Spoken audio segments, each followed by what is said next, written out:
எல்லோருக்கும் வணக்கம். எல்லோரும் நல்லா இருக்கீங்களா? விடிந்தால் அமாவாசை. இன்று பிறந்த அனைவருக்கும் என்னுடைய நன்றி கலந்த சந்தோஷமான பிறந்த நாள் வாழ்த்துக்கள். எல்லோரும் சந்தோஷமாக இருங்கள். நாளைக்கு அமாவாசை கும்பிடும் ஒவ்வொருவரும் எள்ளு சாதம் காகத்திற்கு வையுங்கள். நாம் கொஞ்சம்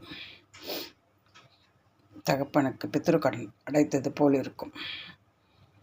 ஏன் சொல்கிறேன் என்றால், இறந்தவர்களுக்கு நீங்கள் என்ன படையல் போட்டாலும் எள்ளுதான் ஆகாரமாக சென்றடையும். சில பேர் தகப்பனுக்கோ தாய்க்கோ தன் கடமைகளை செய்ய தவறியிருப்பார்கள் சூழ்நிலை காரணமாக. அதை இந்த முறையில் தீர்த்து கொள்ளுங்கள். சில பெண்கள், நிறைய பேர் கணவன்மார்கள் இருக்கும்போது உயிரை வாங்கிக்கிட்டு இருக்க மனுஷன் எப்போதான் போவானோ. வார்த்தைகள் சொல்லியிருக்கலாம், ஏனால் அவர்கள் செய்த கொடுமை எப்படி பார்ப்பவர்களுக்கு தெரியாது, வாழ்ந்தவர்களுக்குத்தான் தெரியும். அப்படி இருக்கும் பட்சத்தில் பெண்ணாக இருந்தாலும் ஆணாக இருந்தாலும் ஒருவரை ஒருவர் நிந்தித்து வாழ்ந்த காலம் நிறைய பேர். ஆனால் கூட இருக்கலாம். ஆனால் அப்பொழுதெல்லாம் சொல்வார்கள், இருக்கும்பொழுது உனக்கு வருத்தம் தெரியாது, சென்ற பிறகு வருத்தம் தெரியும் என்று. நமக்கு எல்லாம் கிடைக்கும். தகப்பனை கொடுத்தவனுக்கும், புருஷனை இழந்தவருக்கும், தாயை இழந்தவருக்கும், பிள்ளை இழந்தவர்களுக்கும் இருக்கும் பொழுது எந்த கருத்தும் எந்த வருத்தமும் தெரியாது. ஆனால் அவர்கள் இறந்த பிறகு நாம் ஏதாவது ஒரு நினைவில் அவர்கள் நினைத்து அழுவோம். ஏன் கணவன்மார்களை குடித்துவிட்டு, நேற்று கூட எங்கள் வீட்டு பக்கம் பிள்ளைகள் அடித்து விட்டார்கள், புருஷன் பொண்டாட்டி அடித்து விட்டாள் என்று மனம் வருந்துகிறார். ஏன்? சம்பாதிக்க வேண்டியது, குடிக்க வேண்டியது. அப்படி இருந்தால் எந்த பெண்ணுக்கு தான் கோபம் வராது சொல்லுங்கள்? ஆனால் அவர்கள் செய்வது தவறுதான். இன்றைக்கு தகப்பனை அடிப்பவன் அல்லது தாயை அடிப்பான். அவர்களுடைய வேதனை, மன குமுறல் அந்த நேரம் சாந்தமாகிறது, அடித்து விடுகிறார்கள்.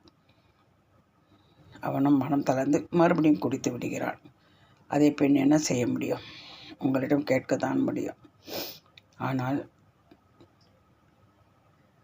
நீங்கள் சென்ற பிறகு அதே பெண், ஐயோ அந்த மனுஷன் இல்லாமல் போயிட்டார்.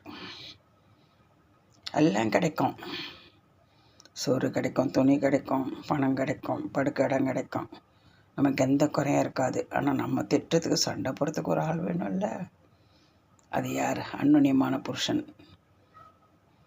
கணவனுக்கு மனைவி, மனைவிக்கு கணவனும், பிள்ளைகளுக்கு அம்மா அப்பா. அப்பா அம்மாவை எவ்வளோனா திட்டுங்க, சரி போ நம்ம பிள்ளை தானே போயிடுவாங்க, கூட பேசுவாங்க, முடிஞ்சிடும். அதே அப்பா அம்மா போயிட்டு போயிடுச்சு, நம்ம இதுதோ இருக்க சொல்ல பேசிட்டோமே, நம்ம அம்மா இல்லையே நம்ம அப்பா இல்லைன்னு வருத்தப்படுற பிள்ளைங்க நிறைய. ஏன்னா சில நேரம் மனைவிகள் சரியில்லாமல் மன கஷ்டத்தை தாயிடம் கூறுபவர்கள் நிறைய பேர் இருக்கிறார்கள், இப்பவும் இருக்கிறார்கள். எல்லா பிள்ளைகளும் மண்ணில் பிறக்கையில் நல்ல பிள்ளைதான். அதை நல்லவராக்குவதும் தீயவராக்குவதும் அன்னை வளர்ப்பில்தான். அதுபோல்தான் கணவனை பிரிந்தவர்களாக தான் மனைவியை பிரிந்தவர்கள், பிள்ளைகளை பிரிந்தவர்கள் எல்லோருமே சென்று இருந்தால் அவர்களை நினைத்து ஒருபடி சாப்பாடு காகத்திற்கு வையுங்கள், எள்ளை சேர்த்து வையுங்கள். ஒரு மன திருப்தி. நாம் போலும் சாப்பிடும் யாரும் சாப்பிடுவது கிடையாது. 2 காய் அதிகமாக கிடைக்கும், அவ்வளோதான் வித்தியாசம். வடை பாயசம் கிடைக்கும். அதான் வித்தியாசம். அதுவும் மாதம் மாதமாக செய்து விடுவார்கள், சொல்ல முடியாது. அதனால் எப்பொழுதும் யாரையும் இருக்கும் வரையில் மனம் கோலாமல் நடந்து கொள்ள முயற்சி செய்வோம். முடிந்த வரையில் கோபத்தை குறைப்போம், பேச்சை குறைப்போம், மனதை சாந்தப்படுத்தி கொள்ளுவோம். அதேபோல் பெண்களுக்கு ஆண்கள் என்று பாருங்கள், எவ்வளவு பேர் புருஷன் இல்லாமல் கஷ்டப்படுகிறார்கள் தெரியுமா? மனைவி இல்லாமல் கஷ்டப்படுகிறார்கள் தெரியுமா? நீங்கள் 1000 தான் சொல்லுங்கள். ஒரு பெண் இருந்தால் ஒரு கணவனுக்கு ஒரு ஆதரவு.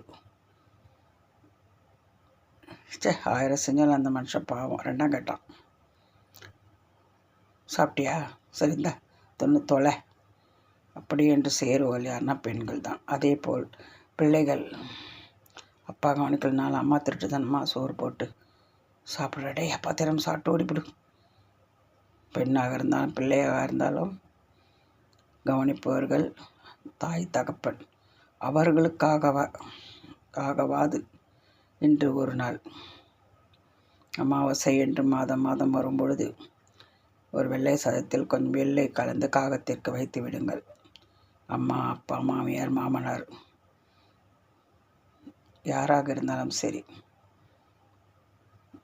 பழமொழி ஒன்று சொல்லுவார்கள், தலைக்கு ஊற்றிக் கொள்ளாத மருமகளும் தர்பனை கொடுக்காத பிள்ளைகளும் வேலையற்றவர்கள். கடமை, அவர்கள் உங்களுக்கு கொடுமையை செய்திருக்கலாம், மாமியார் கொடுமையை செய்திருக்கலாம். அதே மாமியார் உன்னை எவ்வளவு மாமியார்கள் முன்பக்கம் உங்களை திட்டுகிறார்களோ மறுநிமிடம் அந்த பெண் நல்ல பொண்ணுதாம்மா, ஒரு நேரம் குணம் கெட்டு போயிருக்குது சொல்ப மாமியார்கள் நிறைய பேர் இருக்கிறார்கள். அதே போல் தாய் பெண்ணை மட்டும் உச்சரிப்பதில்லை, பிள்ளைகளை கொடுத்தான்.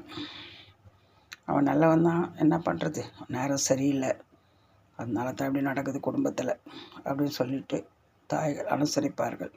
அதே போல் நிறைய குழந்தைகளை வாரி கொடுத்து தாய் தகப்பன் நிறைய பேர் இருக்கிறார்கள். தகப்பன் கொல்லி போட வேண்டியதை தகப்பன் பிள்ளைக்கு போடுகிறான். அப்படியெல்லாம் இன்று நடக்கிறது.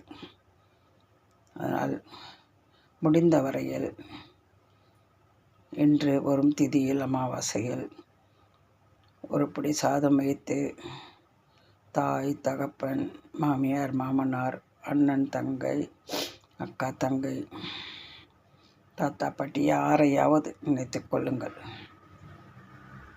எல்லோரும் ஏதோ இருக்கும் வரை வாழ்ந்து விட்டு போகிறோம்.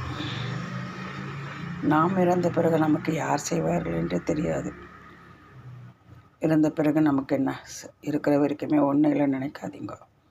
இறந்த பிறகு காகமாக இருந்தாலும் அதற்கும் ஒரு பிடி சோறு வேண்டும் இல்லையா? நாம் செய்யும் தர்மம் அதர் மூலமாக நமக்கு கிடைக்கும். நெற்றூர் அம்மா கால் அவங்களுக்கே சரியில்லை, ஆனால் அவங்க அம்மா இறந்ததுக்கு 5 பேருக்கு டிஃபன் வாங்கி கொடுத்துட்டு போகிறாங்க. இது ஒரு பசி ஆற்றல். அவர்களால் முடிந்தது. ஒருவருக்கு 20 ரூபா, 5 பேருக்கு 100 ரூபா, இந்தாங்கம்மா டிஃபன் சாப்பிடுங்கன்னு சொல்லி வாங்கி கொடுத்துட்டு போகிறாங்க. அது வாய் வாழ்த்தவில்லை என்றாலும் அந்த வயிறு வாழ்த்தும். அவர்கள் தாய் சாப்பிட்டது போல் அவங்க நினைத்துக் கொள்வார்கள். உண்மைதானே? இப்பொழுது நடப்பது அதுதான். யாருமே 10 ரூபா கேட்டால் கொடுக்காதீங்க. ஒரு பிஸ்கெட் வாங்கி கொடுங்க, கையில் ஒரு டீ வாங்கி கொடுத்துருங்க, ஒரு 2 இட்லி வாங்கி கொடுத்துருங்க. புண்ணியம். பணத்தை கொடுக்காதீர்கள். இன்று எல்லாம் பணத்துக்காக அதை சேர்த்து வைத்து தவறான வழியில் செலவு செய்கிறார்கள். குடும்பத்துக்காக யாரும் செலவு செய்வது இல்லை. அதனால் இன்று அமாவாசை காரணத்தால் உங்களால் முடிந்த உதவிகளை பிறருக்கு உணவு மூலியமாகவோ வாயிலா ஜீவன்களுக்கு ஏதாவதோ காகத்திற்கு எள்ளும் சாப்பாடும் வைத்து வணங்குங்கள். இறந்தவர்களை நினைவில் கொண்டு வந்ததற்கு என்னை மன்னிக்கவும். நினைத்தேன், கூறிவிட்டேன். என்னை போல் நிறைய பேர் இருப்பீர்கள். அதில் நினைத்து கொண்டு தான் இருப்பீர்கள். கவலைப்படாதீர்கள். எல்லோரும் நன்றாக வாழ என்னுடைய வாழ்த்துக்கள். நன்றி, வணக்கம்.